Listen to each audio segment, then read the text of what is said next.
Hello students, आज हम पढ़ेंगे SN2 मैकेनिज्म के बारे में।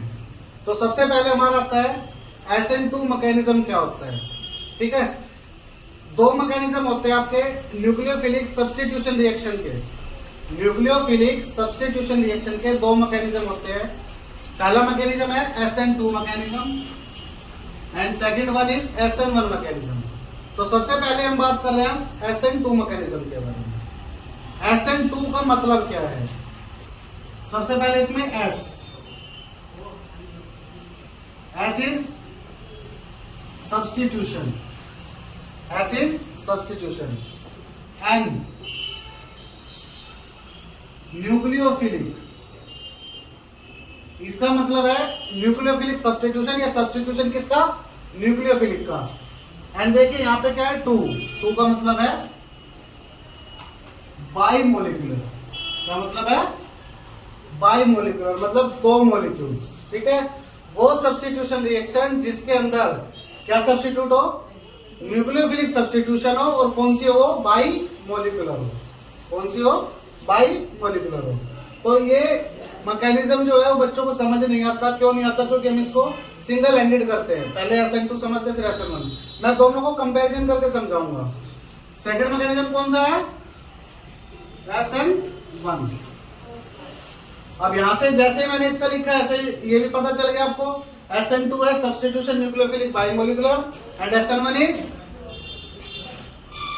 सब्स्टिट्यूशन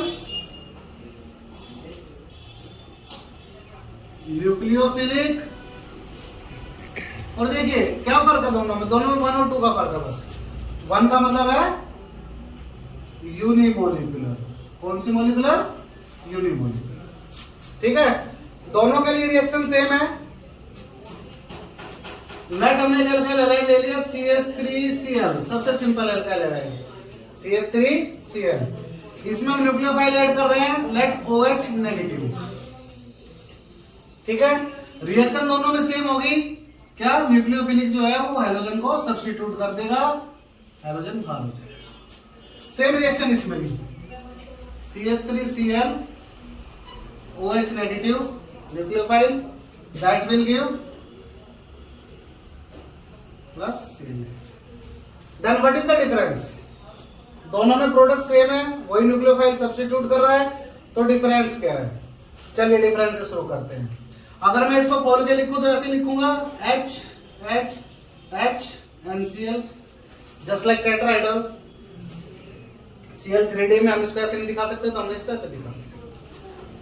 इसमें जब न्यूक्लियोफाइल अटैक करेगा तो न्यूक्लियोफाइल जो अटैक करेगा वो करेगा बैक साइड से, back side of alkyl halide. Back side, ये न्यूक्लियोफाइल है, इसने अटैक किया कहां से? एल्काइल हैलाइड के बैक साइड से। जब ये एल्काइल हैलाइड के बैक साइड से अटैक करेगा तो क्या होगा? ये कार्बन और हैलोजन जो है इसका बॉन्ड वीक होता चला जाएगा और जो न्यूक्लियोफाइल ऐड हो रहा है उसके साथ बॉन्ड स्ट्रॉन्ग होता चला जाएगा। तो ये बनेगा ऐसा, एक इंटरमीडिएट स्टेट बनेगी।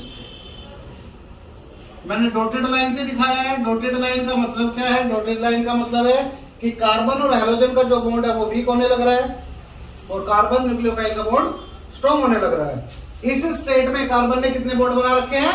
5 बॉन्ड बना रखे हैं। तो क्या एक स्टेबल है?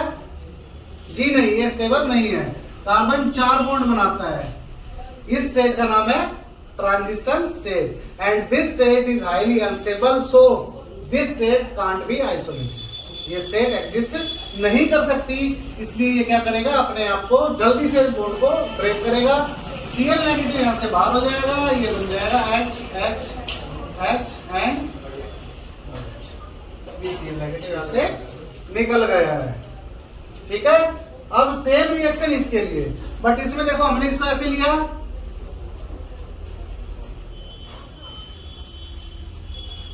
अब यहां से इसका फंडा शुरू होता है बाइमोलिकुलर और यूनिमोलिकुलर का।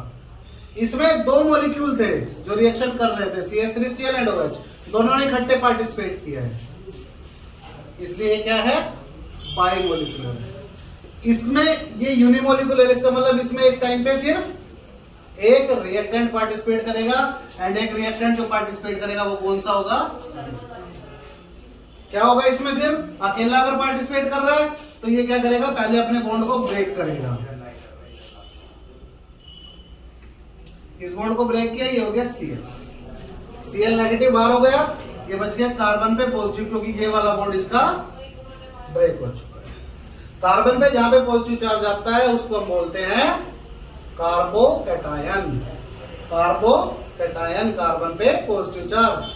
अब न्यूक्लियोफाइल इसमें ऐड हो जाएगा।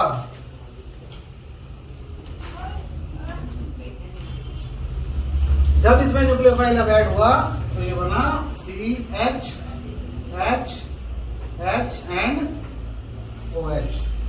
तो इसका प्रोडक्ट देखिए, इसका भी प्रोडक्ट वही है CH3OH, इसका भी प्रोडक्ट वही है।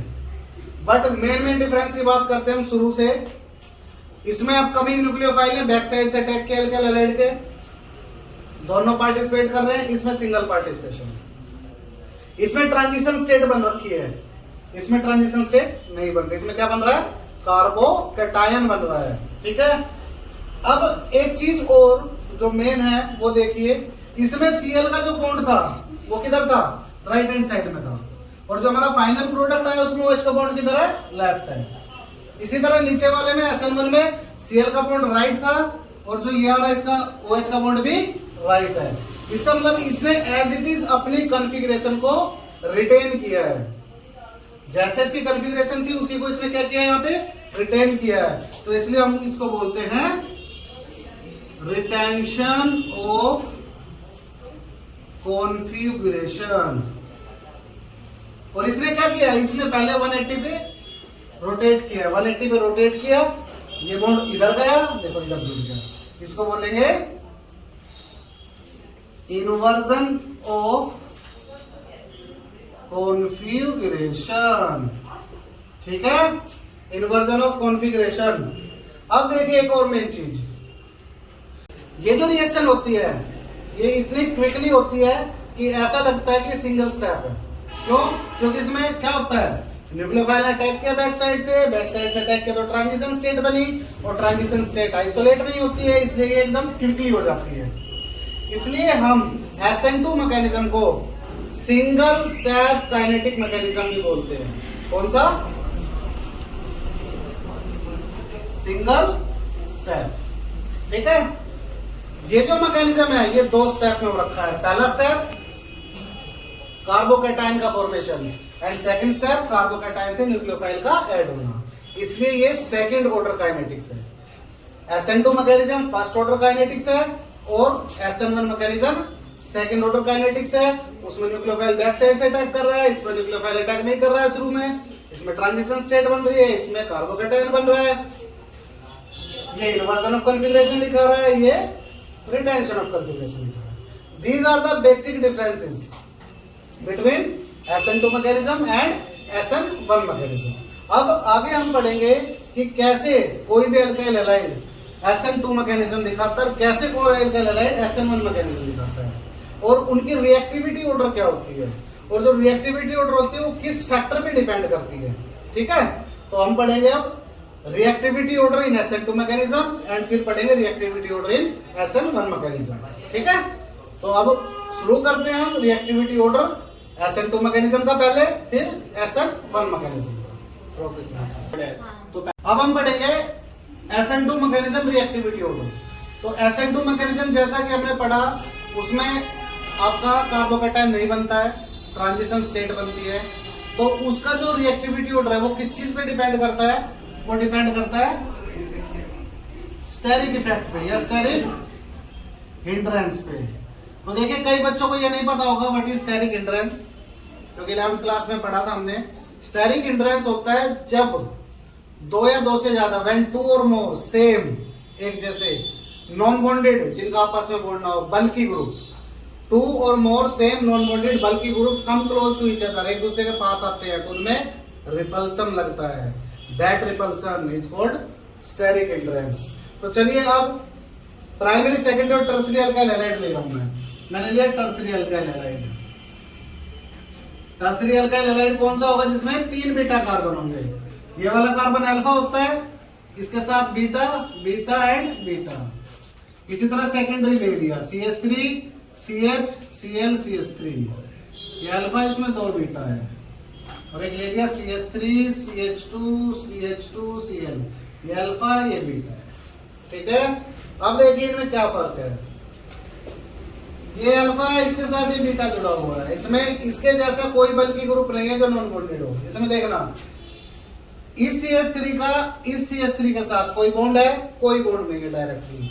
ये CH3 भी इससे जुड़ रहा है, ये CH3 भी उससे जुड़ रहा है, इन दोनों का आपस में कोई बॉन्ड नहीं है, दोनों सेम है, नॉन बॉन्डेड है और बल्कि ग्रुप भी है। तो इसका मतलब इसमें क्या होगा, रिपल्सन लगेगा, इसके कंपैरिजन में ज्यादा लगेगा। लास्ट इसमें देखिए CH3 CH3 CH3, इनका तीनों का आपस में कोई बॉन्ड नहीं है, तीनों आपस में नॉन बॉन्डेड है, तीनों C से जुड़े हुए हैं, नॉन बॉन्डेड बल्कि ग्रुप है, तो इसमें रिपल्सन ज्यादा होगा। तो अगर मैं स्टेरिक हिंड्रेंस की बात करूं तो टर्सरी अल्काइल हैलाइड में सबसे ज्यादा स्टेरिक हिंड्रेंस है, उससे कम सेकेंडरी में, उससे कम प्राइमरी में। रिपल्सन ज्यादा है, इसका मतलब रिएक्टिविटी कम है, reactivity is opposite to the repulsion. तो इसका मतलब सबसे ज्यादा रिएक्टिविटी किसकी हुई SN1 में, प्राइमरी की, उसके बाद सेकेंडरी की, और सबसे कम टर्सरी की। क्यों? क्योंकि टर्सरी में रिपल्सन सबसे ज्यादा है, रिपल्सन सबसे ज्यादा, इसका मतलब रिएक्टिविटी सबसे कम होगी। तो रिएक्टिविटी ऑर्डर क्या बना, टर्सरी सेकेंडरी एंड प्राइमरी, क्या बना, प्राइमरी सबसे ज्यादा, उससे कम सेकेंडरी और सबसे कम टर्सरी। ठीक है, ये आ गया किसके लिए, SN2 मैकेनिज्म से। तो SN2 मैकेनिज्म में जो रिएक्टिविटी ऑर्डर होगा, प्राइमरी का सबसे ज्यादा रिएक्टिविटी, सेकेंडरी का उससे कम और टर्सरी का सबसे कम। बट अगर इसी तरह मैं SN1 के अंदर चले, सेम तीनों में SN1 के अंदर ले रहा हूं, तो मुझे एक बात बताइए आप लोग कि जितने CH3 ग्रुप होते हैं उतना शायद प्लस आई इफेक्ट बढ़ता होगा। तो सेकेंडरी और टर्सरी का एक बार मैं कंपैरिजन दे देता हूं आप लोगों को। ये अल्फा, ये बीटा, ठीक है, ये अल्फा हो गया, इसमें ये तीनों बीटा हो गया, कोई सेम कंडीशन है। अब देखिए यहाँ पे ये Cl इसके साथ जुड़ा हुआ है, तो अगर मैं इसको यहां से रिमूव करूंगा इस Cl को, तो इस पे स्लाइटली पॉजिटिव आएगा due two plus I effect, और इन दोनों पे क्या होगा, लेस स्लाइटली पॉजिटिव। इसी तरह अगर मैं इसकी बात करूंगा तो इस पे क्या होगा,